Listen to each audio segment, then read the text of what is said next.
Isso. Então, beleza. Então, vou me apresentar, né? Apesar de eu estar participando já das aulas da Renata, do Rodrigo, do Adriano, todo mundo, mas só para agora a gente se conhecer um pouquinho melhor. Então, eu sou a professora Patrícia, eu estou substituindo a prof. Viviane, né?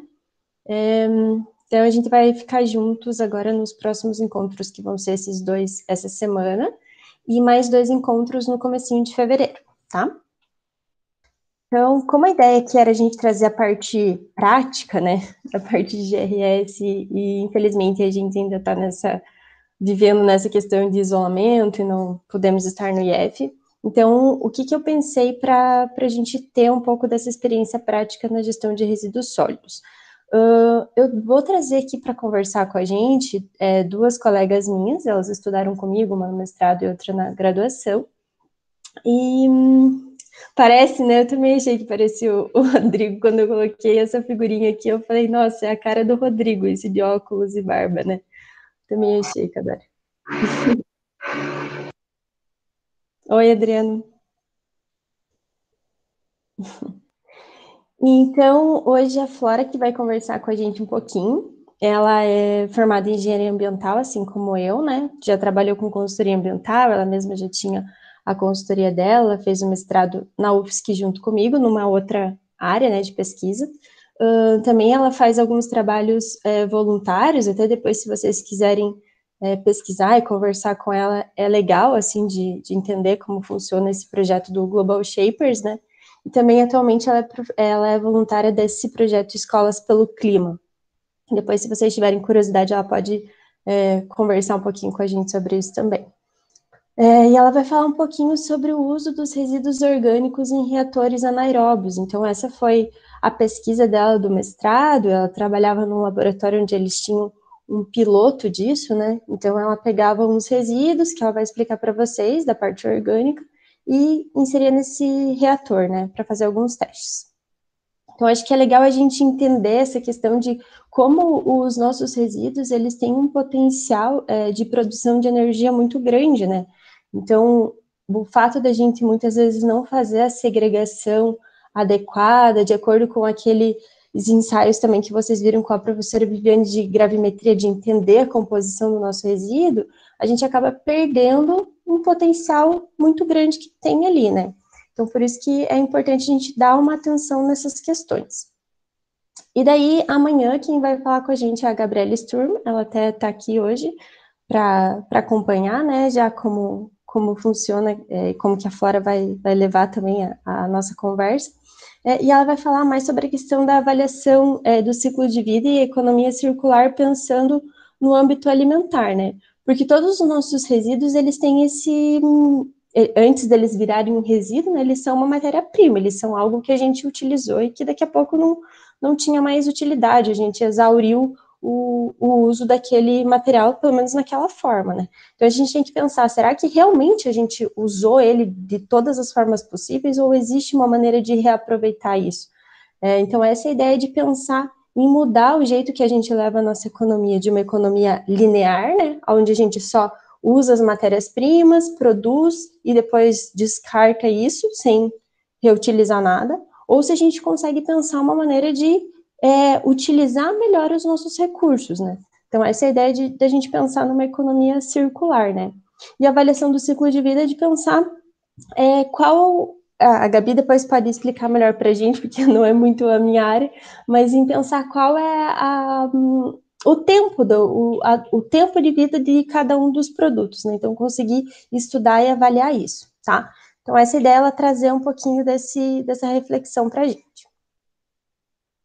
E daí, comigo, a gente vai conversar mais em fevereiro, né? Eu trabalhei numa consultoria ambiental, enquanto eu estava na graduação ainda, que era uma empresa júnior, então acho que é legal comentar com vocês, né, de como a gente pode desenvolver essas coisas enquanto a gente é estudante mesmo, né? E a gente fez um plano de gerenciamento de resíduos sólidos num hospital. Então eu vou trazer um pouquinho para vocês como foi essa experiência de lidar com esses resíduos meio bizarros, assim, né?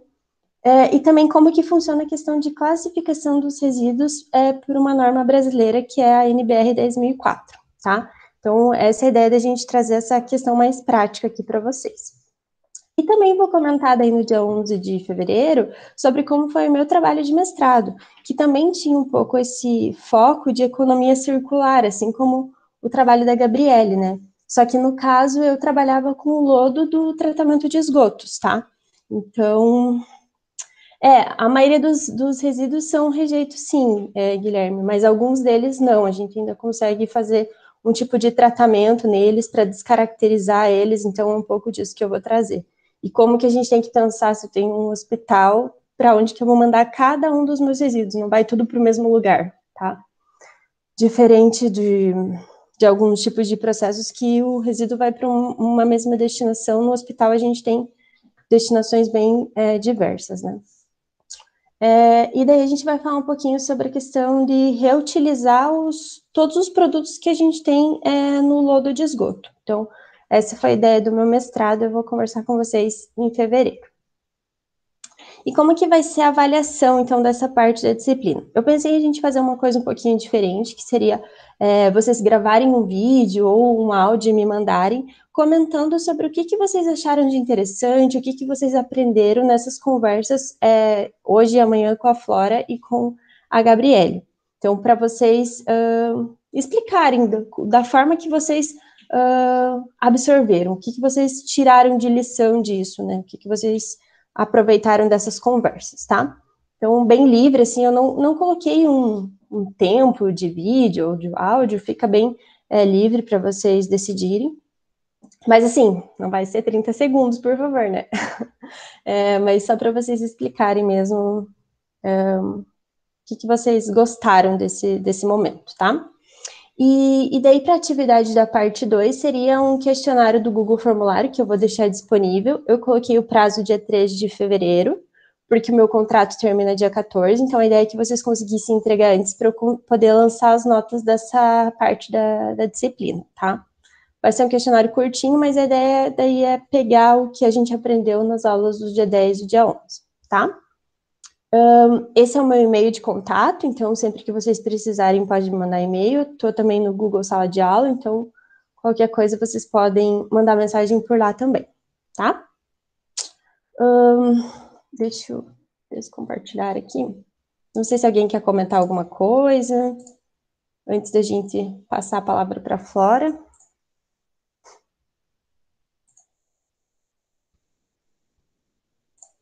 Tudo certo, então? Então, Flora, tá aí? Estou. Então, essa é a Flora. E ela vai falar um pouquinho com vocês, então, sobre aqueles temas ali que eu já comentei, tá? Então, se você quiser compartilhar a tela com a gente, Flora, pode ficar à vontade. Beleza. Bom, começando dando um bom dia aí. Paty, não sei, eu cheguei um pouquinho depois das 10, chegou a me apresentar? Senão eu já falo um pouquinho só para... Eu falei um pouquinho, sim, tá. que a gente foi colega de mestrado, que você trabalhou no Global Shapers e agora também está no projeto Escolas pelo Clima, né? Uhum. Depois, se no final você também quiser falar um pouquinho disso, pode ficar à vontade. Show. Beleza. Bom, primeiramente, então, já vou apresentar minha tela, só vou primeiro desejar um bom dia a todos, agradecer pela Patrícia pelo convite. E já vou, então, começar a apresentação e daí no final a gente pode tirar também eventuais dúvidas. Aí só ver se está aparecendo aí. Vamos ver. Sim. Tá, beleza. Bom, então eu vou apresentar para vocês um resumo do que foi minha pesquisa de mestrado, mas de uma forma um pouco mais não tão acadêmica, né? Vai ter umas palavras meio estranhas, mas eu já vou explicar para vocês o que é. Então, esse foi o título da minha dissertação, parece umas palavras meio estranhas aí, que eu achava estranhas também na época que eu comecei, mas agora já estou mais acostumada. Então, a valorização do digestado proveniente da digestão anaeróbica de resíduos alimentares. O que isso significa, né? Então, eu vou começar falando para vocês sobre a digestão anaeróbia.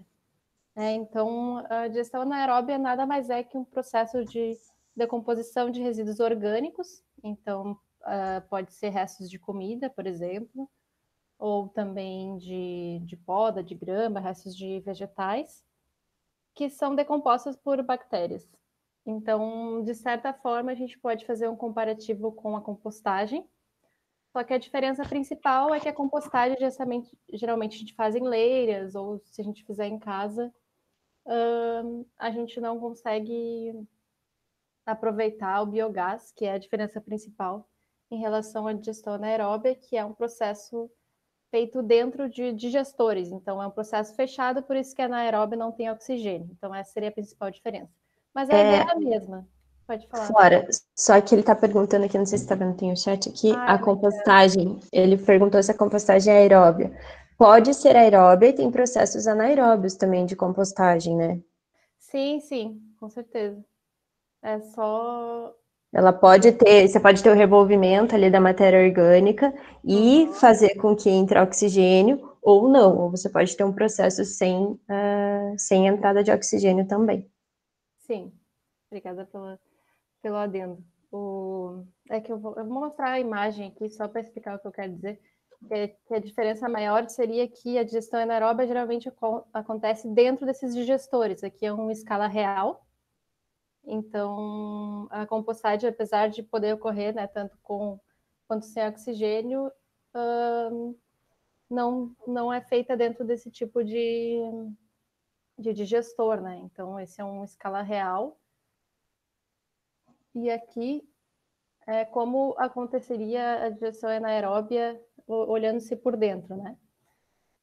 Por dentro do digestor. Então, aqui está ele e aqui é o esquema. Então, nós temos a caixa de entrada, que pode ser tanto de resíduos orgânicos como também de dejetos de animais. Então, é muito comum até no interior de alguns estados, até Santa Catarina é um que isso ocorre bastante, né? Se ter biodigestores com dejetos bovinos e principalmente suínos.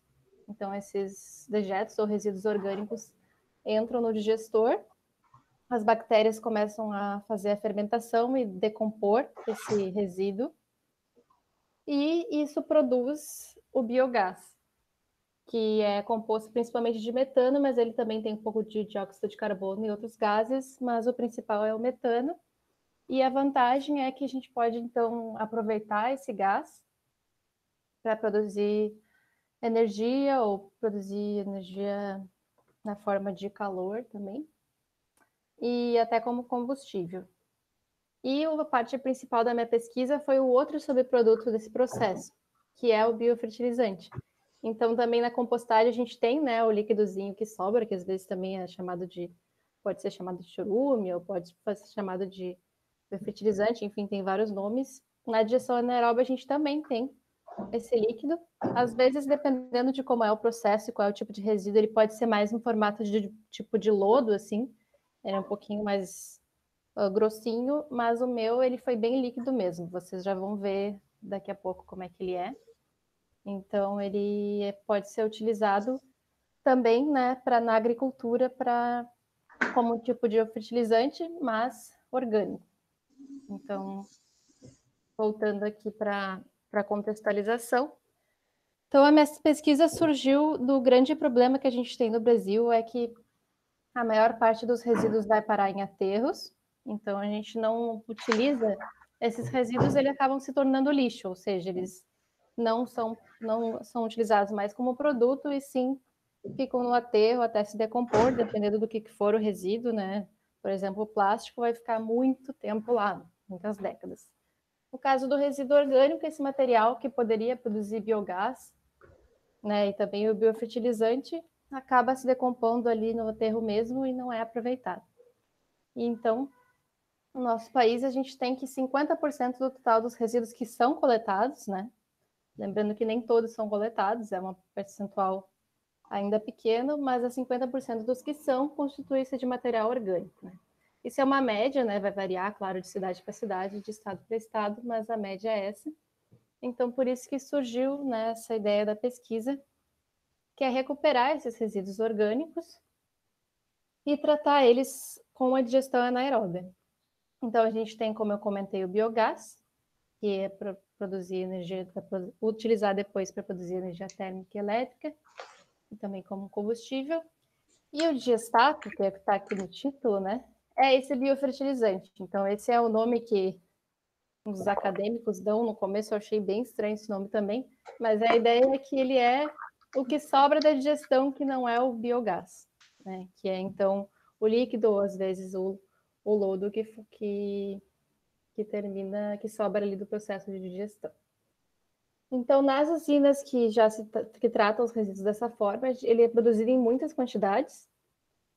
E os cientistas perceberam que ele começou, quando utilizado como um biofertilizante, ele melhorava as propriedades dos solos, porque justamente ele contém muitos nutrientes, tanto macronutrientes como micro, né? Que é o nitrogênio, fósforo, potássio, macronutrientes, cobre, zinco, alguns dos micronutrientes. Então, ele poderia ser utilizado como fertilizante orgânico, ou também condicionador de solo, que melhora o solo. Então, por isso que se teve essa ideia de testar esse digestato, né, que é o biofertilizante. Então, aqui já mostrei para vocês. Aqui é só um outro esqueminha para mostrar em escala real como é que funciona, já, né?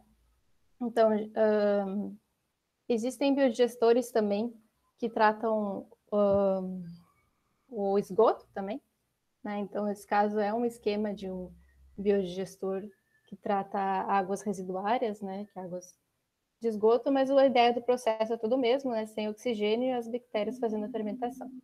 Então, ali na saída, na parte de baixo, que a gente tem a saída do biofertilizante, e o biogás, a coleta é feita pela parte de cima, né? Que é principalmente metano, né? 50% a 80% desse biogás é composto de metano e o resto é o dióxido de carbono e outros gases. Bom, aqui então, alguma dúvida até agora? Só que antes de eu começar a falar da pesquisa em si. Deixa eu ver o chat aqui. Cadê? Tem restrição para tipo de lodo que entra. Restrição. Na verdade, não tem restrição, né, digamos, de não poder se utilizar. Só que, dependendo da composição, as bactérias talvez não consigam degradar, né? Então, por exemplo, aqui no Brasil tem outra coisa também, que os biodigestores a gente utiliza ou em uma certa temperatura, que é de 30 a 35 graus, ou, né, mais comum na Europa e nos Estados Unidos, são os de temperatura maior, né, de 70 a 75, justamente porque alguns tipos de resíduos orgânicos são mais difíceis de degradar. Mas se tem, né, a tecnologia suficiente, é possível tratar, mas dependendo do país, isso não é feito por não se ter a tecnologia, por ser muito caro, então às vezes não compensa, né, fazer aquele tratamento por causa do custo, né? Então vai depender muito de cada caso. Mas daí também lá no final a gente pode discutir um pouco mais, mas no geral é isso. Bom, então agora começando a falar da pesquisa em si. Eu fiz a minha pesquisa no campus principal da UFSC, que é o campus Trindade, e eu coletava os restos de comida do próprio restaurante universitário daquele campus. Então, era arroz, feijão, carne, saladas, eventualmente frutas, né, cascas de frutas bastante. E eu misturava com um pouquinho da poda, né, que são os pedaços de grama que eram coletados pelo campus. E por que a gente fazia essa mistura, né? Porque o substrato, os restos de alimentos, eles contêm muito nitrogênio, e às vezes faltava justamente, agora entrando um pouco até na tua pergunta, faltava um pouco de carbono para fazer a relação ideal para as bactérias poderem crescer. Então, se tem muito nitrogênio e pouco carbono, ou vice-versa, as bactérias não conseguem crescer e o processo não ocorre. Então, tem várias variáveis realmente de processo que precisam ser alcançadas, por isso que a gente colocava também um pouco do carbono que vinha desses restos de plantas, né, de grama. Então, a gente triturava nesse triturador que está aqui na foto, no mínimo 2 vezes, né? Então, vocês sabem como é que é resto de comida, a gente triturava várias, na verdade, no mínimo, porque era pelo menos umas 5 vezes, até virar basicamente uma papinha, assim, realmente bem nem parecia mais comida, né? Eu não tinha nojo, né? Depois de um tempo também se acostuma, mas virava uma papinha quase reconhecível, assim. E a gente colocava em saquinhos com um peso específico, né? Que a gente já tinha calculado para manter a estabilidade dos digestores e congelava. Então a gente alimentava esses digestores, que eu já vou mostrar para vocês como é que eles são, todos os dias. Então tínhamos uma escalinha lá com 6 pessoas, todos os dias, inclusive fim de semana, a gente ia lá alimentar os filhinhos, né? Como eu brinco de que eu chamava. E sempre um dia anterior a gente tirava o saquinho do próximo dia para poder. A gente fazia uma coleta grande para durar um mês, né? Para não ter que todo dia lá coletar, que era muita função. Então a gente tinha para o mês inteiro congelados e um dia antes descongelava. Então aqui então é o nosso sistema piloto. Então que o piloto ele representa como seria na escala real, né? Então a gente faz a pesquisa no piloto para depois ampliar para a escala real. Então esse sistema de metanização ele ficava dentro de uma sala grande que era bem próxima ao restaurante universitário. Então ficava fácil da gente se deslocar até lá. Esse aqui é o esquema dele, então. Do lado esquerdo... tem uma coisa importante, né? Os digestores, como eu mostrei ele na foto, aquele grandão, ele é de uma fase, que se chama. Então, tudo ocorre dentro dele. Mas, então, muitos pesquisadores começaram a ver que o processo melhorava quando a gente separava em 2 fases. Então, aqui são 2, por isso que eu sempre falei os digestores, né? Então, a gente tem o da esquerda, que é onde ocorrem as fases iniciais, então as bactérias começam a degradar aquele resíduo, e quando ele sai desse digestor e já vai para o próximo, ele já está bem mais degradado, assim, do que quando ele entrou. Né? Já foi uma parte do processo, já ocorreu, que é em pH um pouco mais baixo. Então, quando passa para a segunda parte, já é um outro tipo de bactéria que termina de digerir esse material. Então, essa foto aqui é importante que vocês gravem ela, porque depois eu vou me referir, né, a isso mais vezes.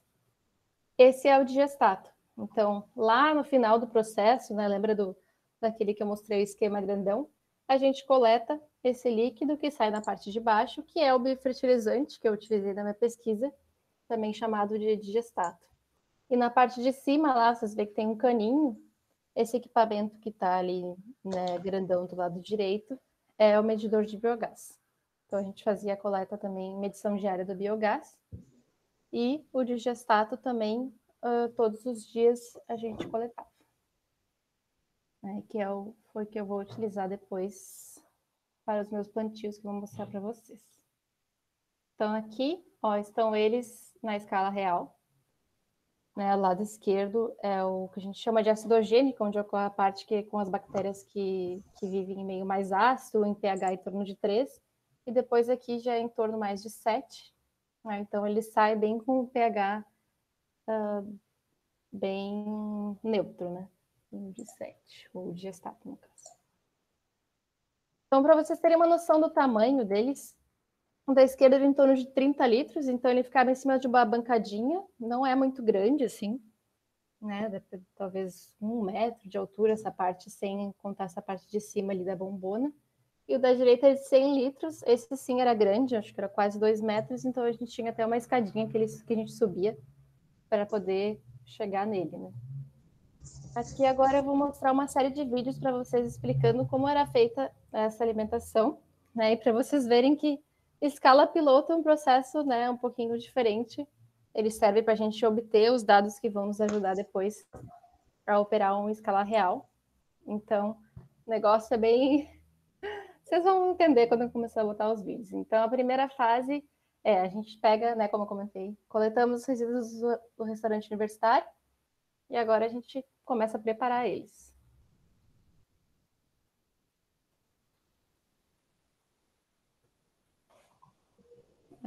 Ali está o resíduo do saquinho.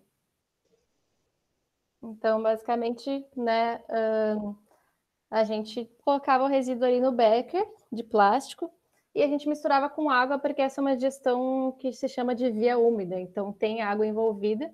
Então, quando eu falei ali 30 litros, é o resíduo misturado com a água.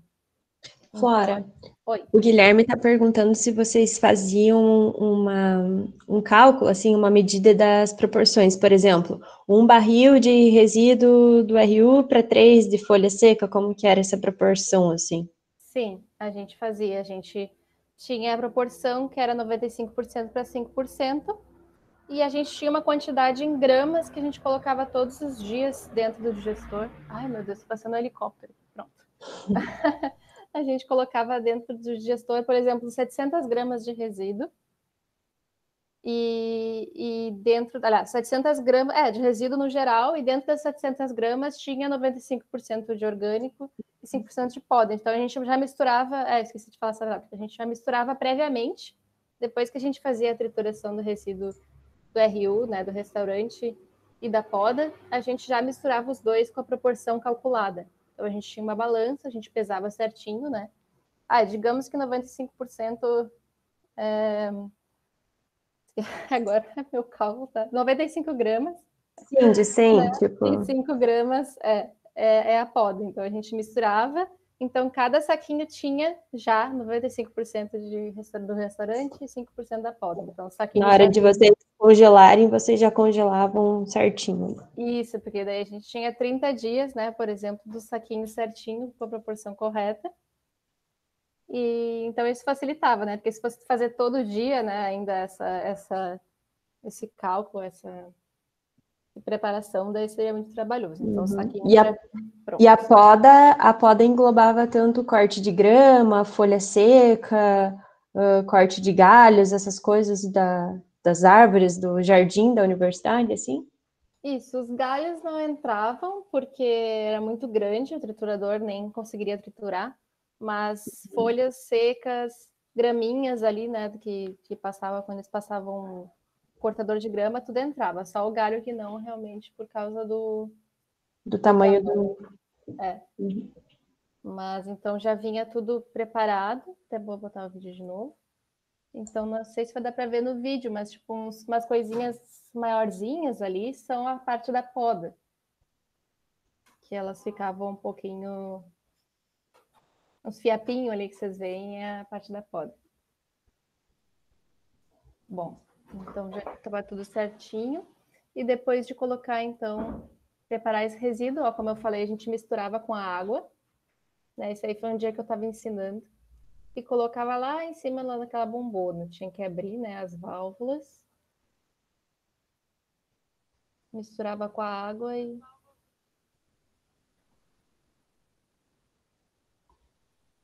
né? Então a gente abria a válvula e colocava já misturado com a água, né? Porque também sozinho ele nem Nem descia, né? desceria, né? É. Misturava com a água também. Todas essas quantidades que a gente colocava, elas eram certas para manter o que a gente chama de tempo de detenção hidráulico e a carga orgânica. Então, dentro do digestor tem um ciclo, né, que a bactéria passa, né, de que ela começa a digerir e termina, e o tempo que aquele alimento vai sendo digerido. Então, tudo isso já era calculado para se manter fiel a esse tempo. Então, eu só não estou mostrando aqui porque é um monte de número e meio chato assim ficar vendo, mas era tudo calculado, não era aleatoriamente, vou botar tantos litros, era tudo certinho para obedecer esse tempo das bactérias, né? Então, a gente colocava esse resíduo lá no primeiro, né? Que era o primeiro digestor, e tirava esse daí da parte de baixo. Deixa eu voltar aqui. Da parte de baixo desse menor, a gente depois retirava para justamente manter o que a gente colocou, a gente tinha que tirar, né? Para manter a quantidade total igual. Então a gente retirava para passar para o próximo. Não era uma coisa muito bonita, né? Vou te dizer que o cheiro disso aqui, porque o pH também estava em 3, né? Era meio ácido, não era muito agradável. Vocês vão ver. Daí tem as podas ali, ó, que são esses fiapinhos.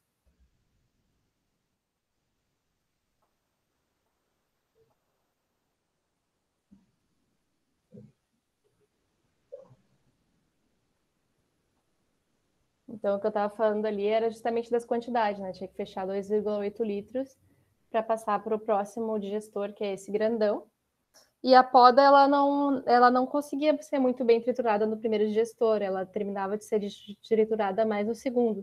Agora, o resíduo alimentar já conseguia, as bactérias já conseguiam triturar bem no começo do processo. Então, a gente Triturar fazia... ou degradar? Degradar, decompor, né? Eu falei Ah, tá. triturar, né? Decompor. As bactérias já conseguiam comer, né? Mais o Hum. resíduo que vinha do restaurante, mas no segundo digestor, as outras bactérias, que são as que funcionam no pH mais neutro, elas operam no pH mais neutro, conseguiam terminar daí de decompor a poda, né? Então, acho que na escadinha que eu comentei, a gente levava lá, abria a válvula e colocava ali para as próximas bactérias se alimentarem. Tinha que ser feito manual esse processo, então, de levar do primeiro reator para o segundo reator, não era algo automatizado. Isso, porque até no esquema dá essa impressão, né? Mas infelizmente a gente não conseguiu ter assim, montar um processo que fosse contínuo, né? Que já fosse um para o outro. Mas, claro, o ideal seria, né? Em escala real se tem, isso tudo é automático, né? Então vai lá, começa a degradar e Passa para o outro reator. exato. Mas aqui a gente fazia assim, mas funcionar a prática funcionava da mesma forma, né? Porque a gente mantinha sempre, né, a quantidade correta para que o sistema funcionasse. Então, na prática, dava na mesma. Então, aqui no fim, a gente tinha que ajeitar os registros, né?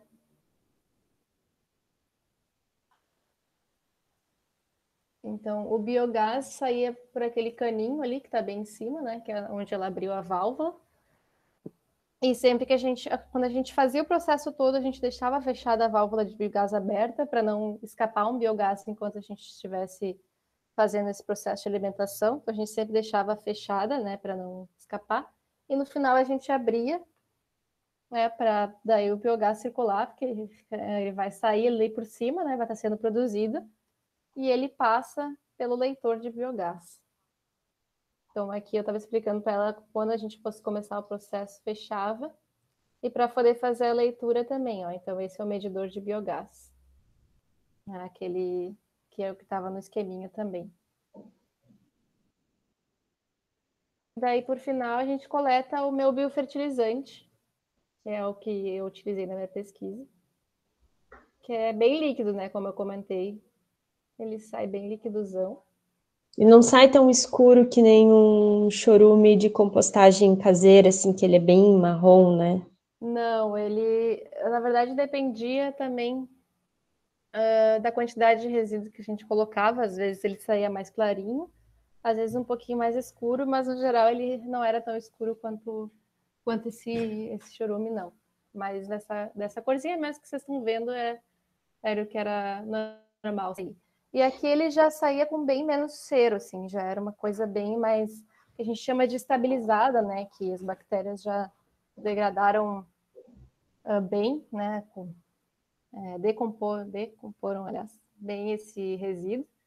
Então a gente não enxergava assim, né, restos, assim, era bem líquido mesmo.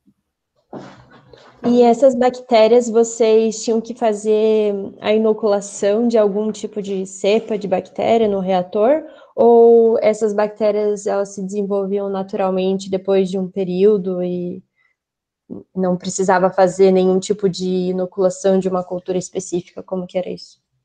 Boa pergunta.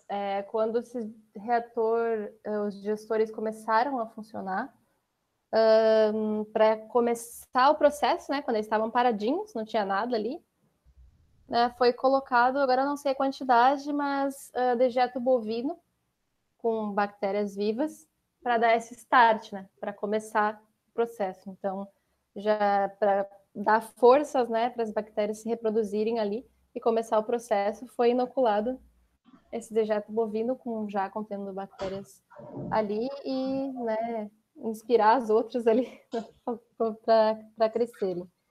E eu falar. E daí também teve até um outro momento que as bactérias estavam meio tristezinhas, não estavam produzindo muito, e a gente colocou de novo uma quantidade também desse dejeto para para dar uma animada ali, para elas acordarem, que elas estavam meio devagar, né?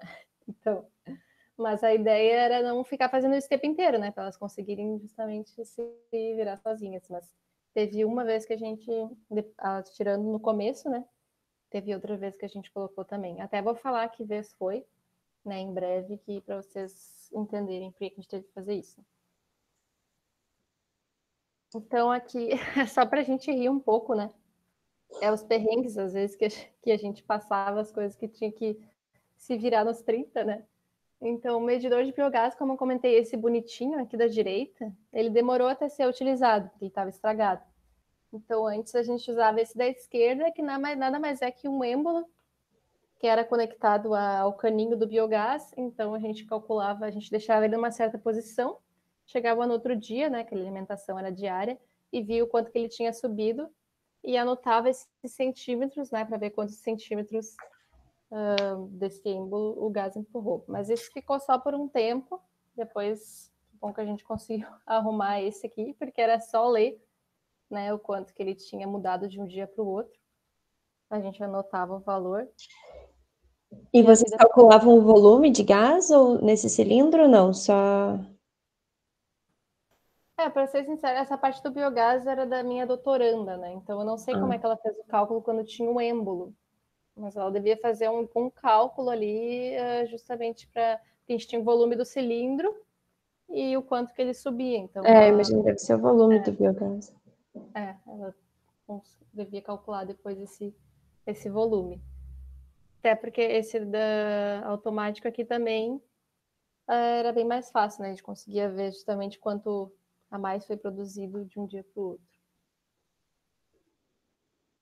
Agora aquela questão que eu falei, né? Por que a gente teve que inocular, né, esse dejeto bovino em outra parte, em outro momento da pesquisa?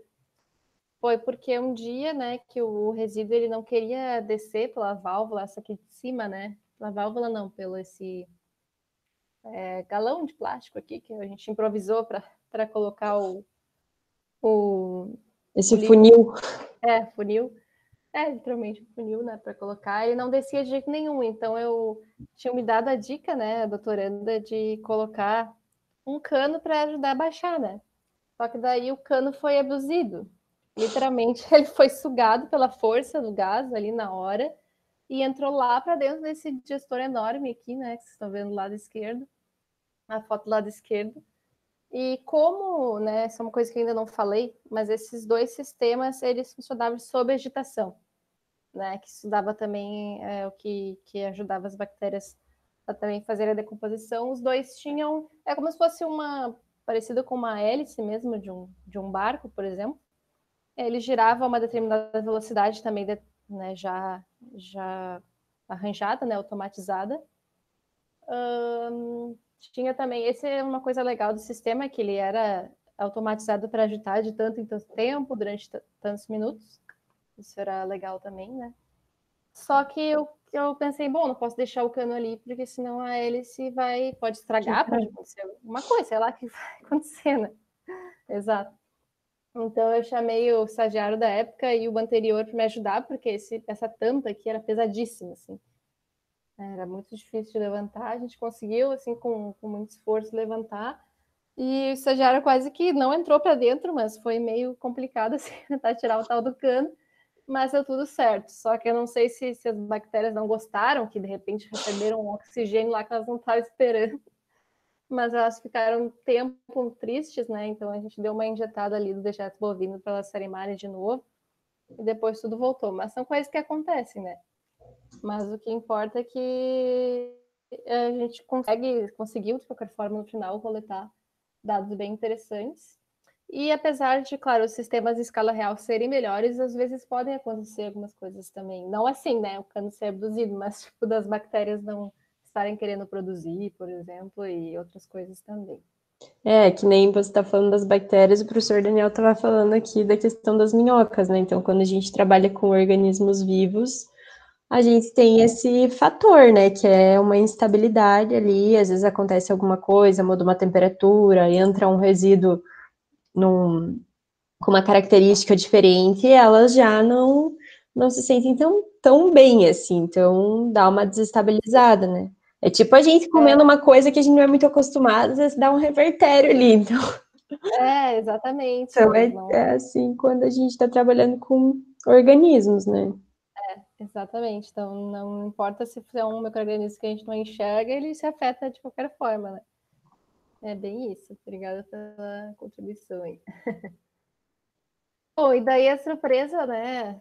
Que vinha de vez em quando, né? A gente deixava tudo bem limpinho, assim, a bancada num dia ideal, né? Que a gente limpava bem para não juntar bicho, né? Para não vir bicho e tudo mais. Só que teve uma vez que eu tive uma surpresa não tão bela, que eu olhei aqui para dentro desse tanque, tinha um ralo, né? Onde às vezes sobrava um pouco de efluente, né? E como era um efluente como se fosse esgoto mesmo, né? Em termos de composição, a UFSC dizia para a gente largava mesmo no sistema de tratamento ali de esgoto e não tinha problema, né? Porque iria direto para o tratamento. Mas enfim, daí um belo dia eu olhei ali pelo ralo e tinha aqueles bichinhos, né? Não sei, detestáveis, um monte de baratinhas. Eu nem fiquei para olhar quantas eram, eu saí correndo desesperadamente. Porque, nossa senhora, mas foi só uma vez e foi só comigo, assim, perguntei para todo mundo, ai, nunca vi, eu, claro, né, só podia ser com a pessoa que mais tem pavor. Mas, no geral, ficava limpinho e não tinha bichinho, só que, né, por mais limpo que a gente deixava, teve uma família que resolveu ir morar lá, o Fred e o Jorge. Eu dei nome para eles porque daí eles se tornaram menos apavorantes, né, que eram os camundonguinhos, eles não eram muito grandes, assim, só que às vezes eles davam um susto na gente, que a gente tava ali e eles surgiam, assim, do nada. E tem até uma mestranda que ela está usando essa sala, né? Os digestores já estão desligados, mas ela usa a sala para armazenar umas coisas, uma mestranda que está lá agora. E ela disse que eles aparecem de vez em quando, assim, eu vou, eles gostaram dali, então, é a nova morada deles. E não sei se um dia alguém vai tirar eles dali, mas estão lá, né? E eles não, e respondendo, eles comiam, tipo, alguma coisa que eles catavam ali que talvez sobrasse no balde mesmo, né? Ou em algum lugar da sala que caía e tal. Porque dentro dos digestores a gente nunca achou nada, né? Depois, quando a gente tirou para limpar e desligou eles, nunca teve nenhum bicho. Não se preocupe, só as bactérias. Bom, então isso foi só para contar um pouquinho de como era. A gente nunca tinha tédio, né? Era bastante forte, cheio de emoções a pesquisa. Mas então, né, a minha pesquisa em si, ela envolveu utilizar aquele digestato, que é o biofertilizante, né? Chorume, enfim, todos esses nomes, mas o líquidozinho ali do final do processo, para testar na cultura da alface. Então, ver se ele servia como um bom biofertilizante. Então, aquilo do lado esquerdo é o experimento que eu fiz no inverno e o do direito que eu fiz no verão. Então, no lado direito, o que eu fiz no verão. Então, a ideia é justamente comparar, né? Quando a gente está tratando de uma coisa de agronomia, eles sempre indicam fazer experimentos em épocas diferentes para ver se tem alguma diferença, né? Em termos de crescimento da planta. E a alface é uma cultura que pode ser plantada o ano inteiro, né? Dependendo do tipo de alface, ela não tem necessariamente uma estação como outras culturas.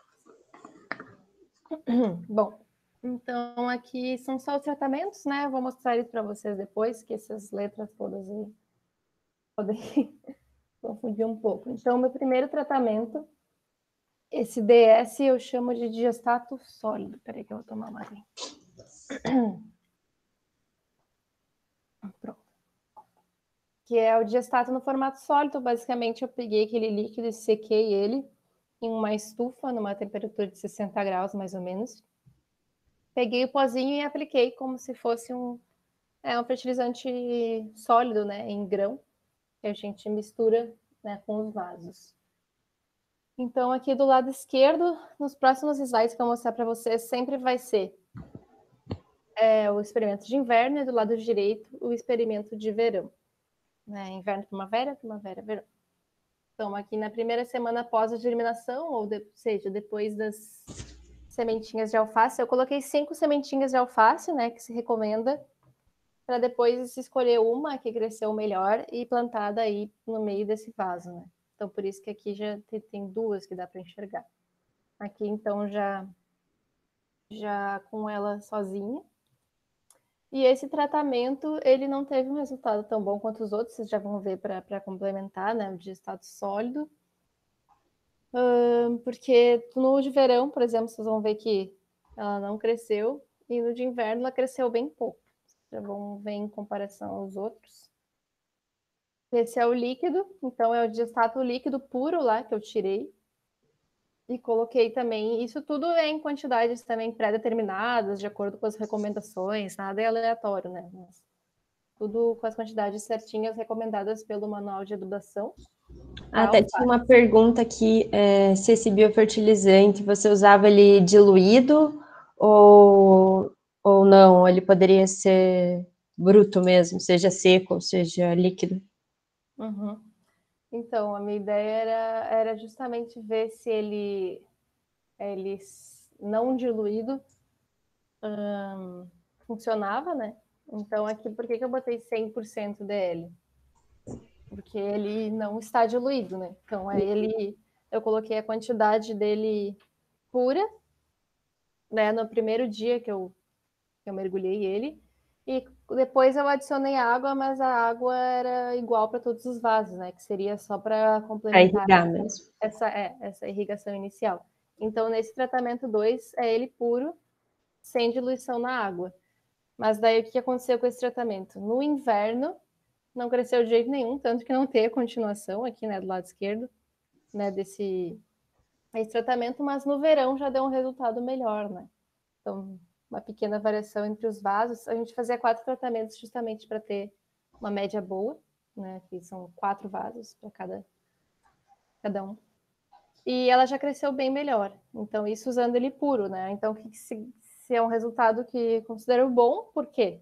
Porque usando um fertilizante orgânico, sem precisar misturar com outros e tal, as alfaces já cresceram.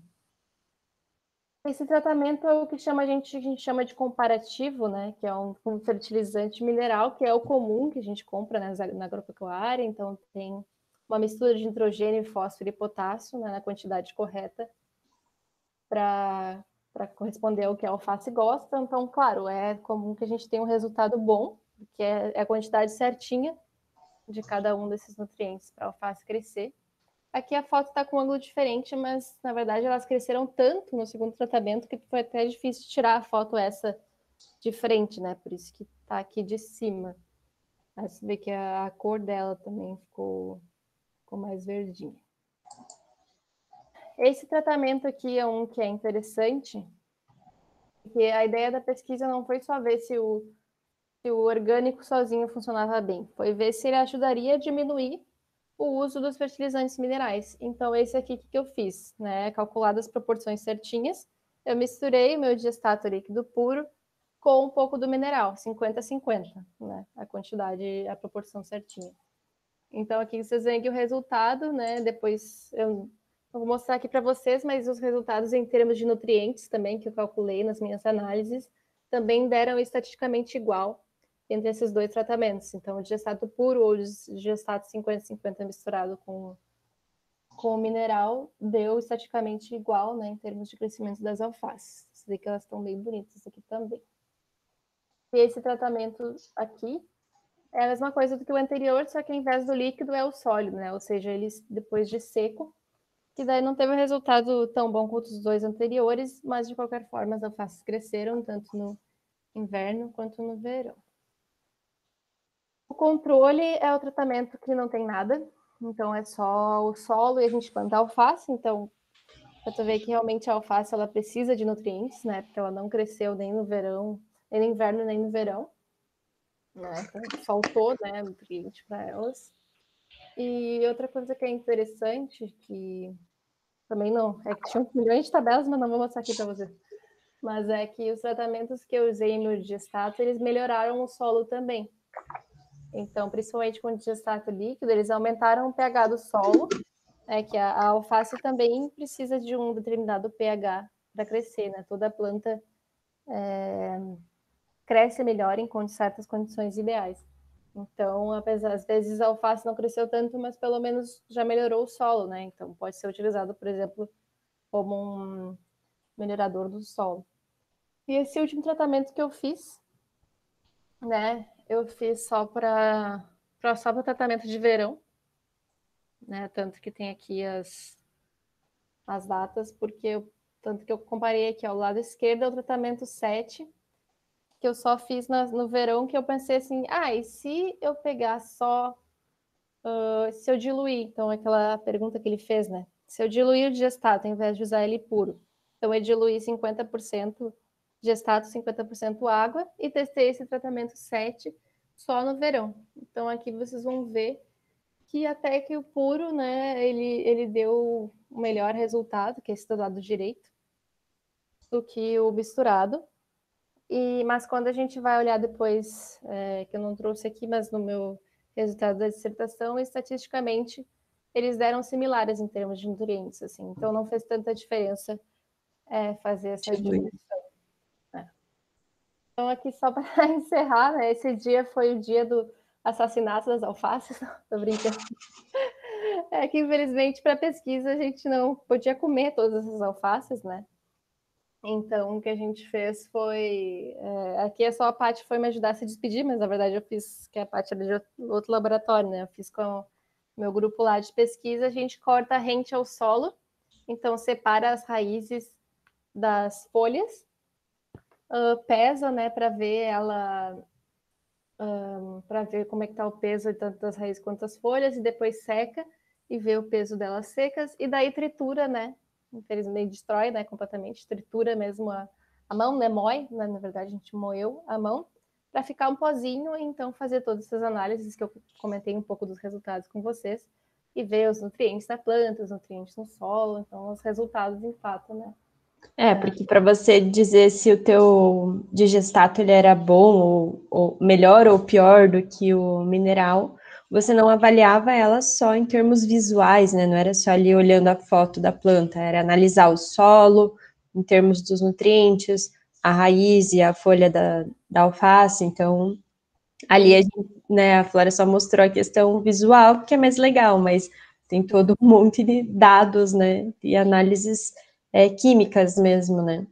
Isso, exatamente. Que eu não quis aqui encher vocês de número e de planilha, mas tem milhões de gráficos e planilhas e tabelas que mostram os resultados dessas análises, né? Acho que, se eu não me engano, a minha dissertação está até disponível já lá no repositório da UFSC, daí se alguém se interessar, depois pede para a Patrícia, eu mando. Mas tem um monte de análises físico-químicas mesmo que a gente fez, né, para ver, então, e com análises estatísticas também, né, para fazer essa comparação. Quais foram os resultados finais. Mas resumindo, o que deu foi que estatisticamente os tratamentos que eu misturei, o 50%, 50% do mineral com o meu digestato, deu estatisticamente igual àquele que era só mineral. Então ele serve sim, né, para reduzir esse uso dos fertilizantes minerais, sem contar que a gente vai estar aproveitando, né, esse líquido na usina de biogás para já fechar esse ciclo, né, da gestão anaeróbica.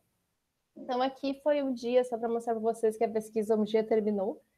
Então, esses digestores, eles funcionaram, na verdade, bem antes de eu entrar, eles já estavam funcionando, porque eles vieram de outras pesquisas de outras pessoas. Então, eles começaram a funcionar faz mais de 5 anos, já nem sei dizer quanto tempo exatamente foi, porque antes teve um pesquisador que ele só utilizou o grandão, que é o segundo, né, de 100 litros. Então, era outros resíduos, enfim, daí foi mudando.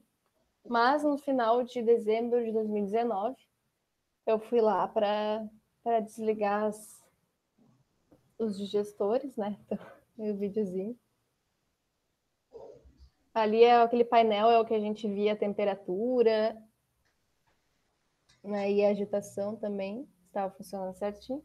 E o outro também tinha esse painel, está escrito ali, que também servia para ver a temperatura, e era só girar o botão, assim. Então, é bem fácil de desligar. Então, a gente também depois limpou, eles atirou, né, esse resíduo, limpou o da esquerda por dentro, né? Porque o da direita ele ficou lá, que talvez alguém ainda vá usar em breve, enfim. Agora eu já não sei dizer quem, mas é para ser utilizado ainda. Então aqui está 1h30, mas também qualquer coisa A Patrícia passa para vocês depois, se quiserem conversar mais sobre esse assunto.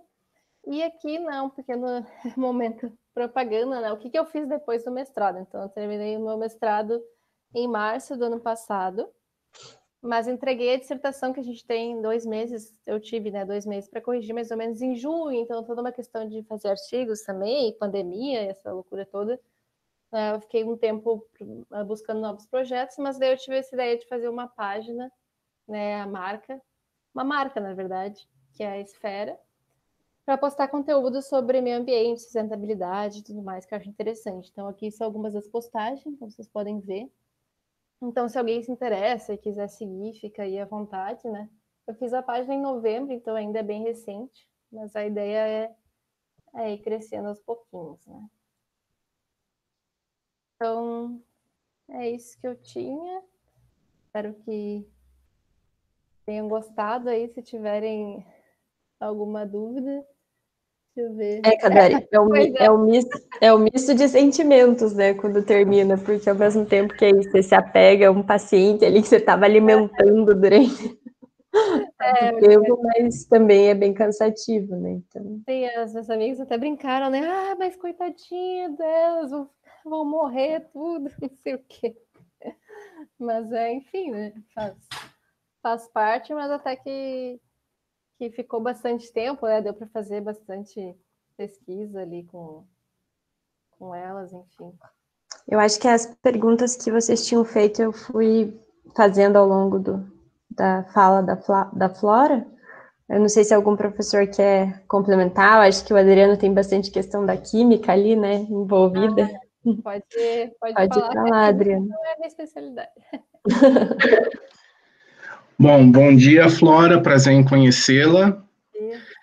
Parabéns pela apresentação, foi muito didática, eu consegui acompanhar com bastante facilidade, tá? Fiquei muito interessado na sequência de controles que você foi detalhando ao longo do processo, né? E daí aproveito para chamar a atenção dos alunos, né? O quanto é importante essa questão dos controles, né? Vou puxar um pouquinho sardinha para o meu lado, especificamente o controle de pH, que desde o início você já chamou a atenção da questão do pH necessário para visualização do funcionamento do biodigestor e depois o pH final do produto que você vai usar para testar no solo e depois a testagem do pH do solo, né?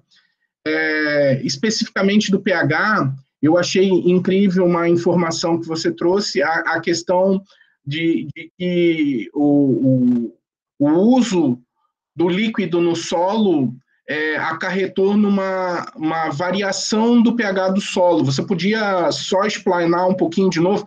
Porque eu achava que o solo ia ficar levemente ácido com o líquido do biodigestor.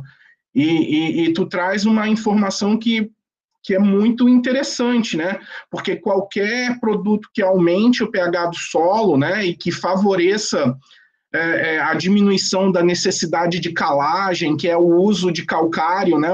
Os alunos estão tendo exatamente isso na matéria de química também. Eu tô trabalhando com os alunos sais, óxidos, e eu deixei para eles já alguns vídeos que inclusive informam, né? O carbonato de cálcio, que é um produto presente, um composto presente no calcário, o quanto isso é utilizado no solo. E daí eu gostaria um pouquinho mais sobre essa questão do líquido, produto final e a variação do pH do solo. Podia falar um pouquinho mais sobre isso, que eu muito curioso.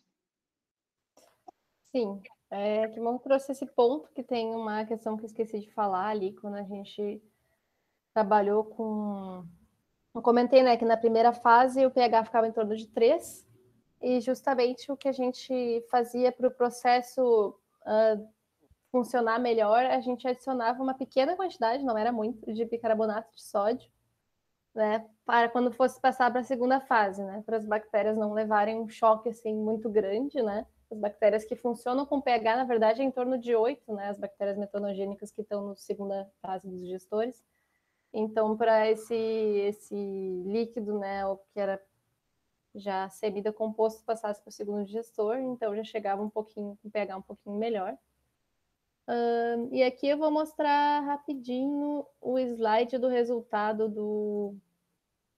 Enquanto estava falando, eu já fui catar lá, do pH do solo, né? Então, dos plantios. Então, aqui que eu comentei. Tá, o controle, que é esse que está circulado em azul, é o pH do solo no final de todo o processo, sem nenhum tipo de digestato, de biofertilizante, de nada, né? Então, aqui, vocês veem que estava bem ácido, né? O solo. E aqui circulado, né, eu tenho em verde, que é o sólido. Então, a gente vê que teve um aumento de pH. Então, eu fiz aqui um cálculo também de 5 a 9% o aumento. E o líquido também, né, ele puro, teve um aumento de 14 a 15% do pH do solo no final do processo, né? Esse com o mineral, vocês têm uma comparação, o mineral também não comentei, mas ele foi colocado calagem. Então, isso que você comentou, né, da calagem, ele foi colocado calagem para ficar o ideal, por isso que ele é bem maior. Agora aqui o líquido e o sólido, sem nenhum tipo de tratamento extra, ele elevou o pH do solo ao final do processo, né? Então, aqui está o controle, seria sem nada, e os meus 2 digestatos. Eu estou escrevendo até um artigo agora que vai, a gente está vendo de talvez justamente convidar um químico, né, se aprofundar um pouco mais do porquê que isso ocorreu, né, e quais são os processos, assim, porque realmente não é a área que eu sou especializada, mas já em outros estudos a gente viu que isso também ocorreu, assim, então as interações ali químicas que acontecem, que esse produto também, às vezes, talvez não seja um bom fertilizante, mas poderia melhorar o solo para receber daí algum plantio. Justamente, eu achei muito bacana essa tua apresentação e esse item especificamente, realmente, Flora, é um item que vale a pena visualizar, né? Porque aumentar o pH do solo introduzindo um produto de um biodigestor é muito bacana, né? Então, gostaria novamente de parabenizar a professora Patrícia, que tem essa ideia bacana de trazer essas outras apresentações, e a Flora pela forma muito didática que apresentou. Parabéns. Muito obrigada.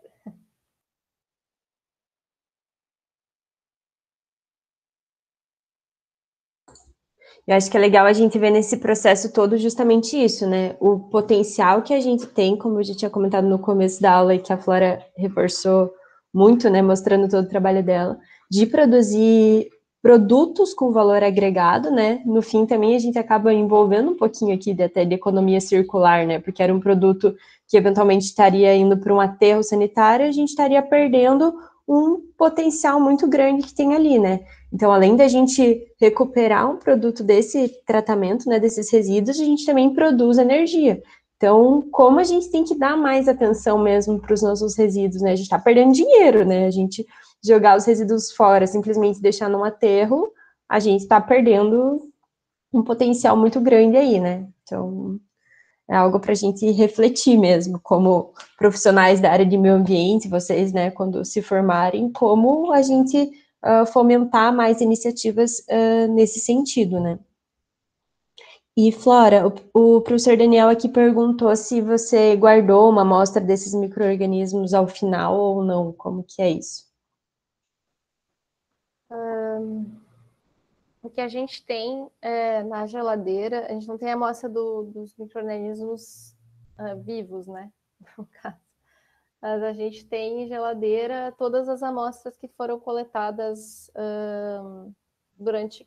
Eu esqueci também, não cheguei a falar essa parte porque não era tanto a minha parte, né? Mas a doutoranda todos os dias fazia coleta nos 2 digestores, né? Então tem a amostra de mais de 3, 4 anos aí, justamente para ver o processo, né? Como é que mudava os diferentes parâmetros. E ela também analisou essas bactérias em microscópio, então quem se interessa mesmo nessa parte mais das bactérias vai ter que dava até para sair até a qualquer momento, eu acho, a tese dela, vai ter essa análise no microscópio também das bactérias durante todo esse processo. Agora, se guardou no final, eu acredito que não. No final de todo o processo, não. Mas durante foi todo feito, essa análise foi sendo feita, né? Então a gente tem todo esse acompanhamento para ver como é que elas iam se comportando. Porque existe às vezes um processo até de sucessão, né, desses organismos ao longo da mudança, né? Se você muda a característica do teu composto ali, ou de como está se dando o processo de degradação, eventualmente também tem uma mudança. Pelo menos na parte de tratamento de esgoto, a gente via isso, né? Acontecia algum tipo de alteração ali, tanto no esgoto ou no processo do tratamento mesmo, uma quantidade maior de aeração ou não, já alterava o tipo de micro-organismos que estavam prevalecendo ali, né?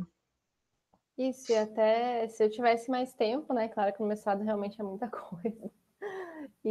Mas eu gostaria de ter analisado também, tem muitas pesquisas que analisam as bactérias do solo também, né? Como é que elas se comportam com a chegada desse digestato. Então, tem todos esses estudos também com as bactérias do solo e o que acontece, né? Também dentro do solo. Então, uma coisa bem mais...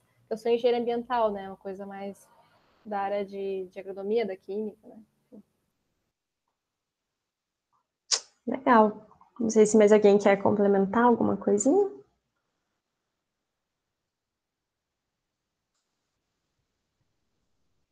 Não? Então, acho que a gente fica por aqui, né? A gente termina a aula no nosso horário previsto, né? Que era 11h15. E agradeço a participação de todo mundo. Foi bem legal. Obrigada, Flora, por compartilhar com a gente a sua experiência. Foi bem bacana. Eu que agradeço. Obrigada pelas perguntas também, foram muito boas. Foi bem legal vocês terem participado e interagido, assim, com certeza isso enriquece também a nossa conversa, né? Sim. Obrigada, então. Tchau, tchau, gente. Obrigada. Tchau, tchau. Valeu, gente.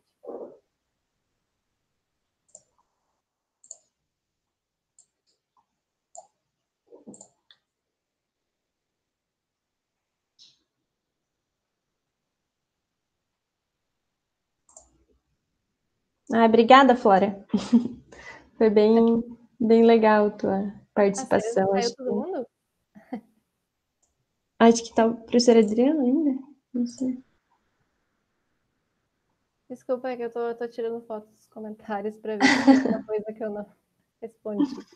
Não, acho que foi respondido tudo, sim. Acho que sim. Eu fui acompanhando ao longo da... Adorei falando que também tinha ratinhos lá. Ratinhos, né? Acho que faz parte desse... Que bom que não assustou ninguém.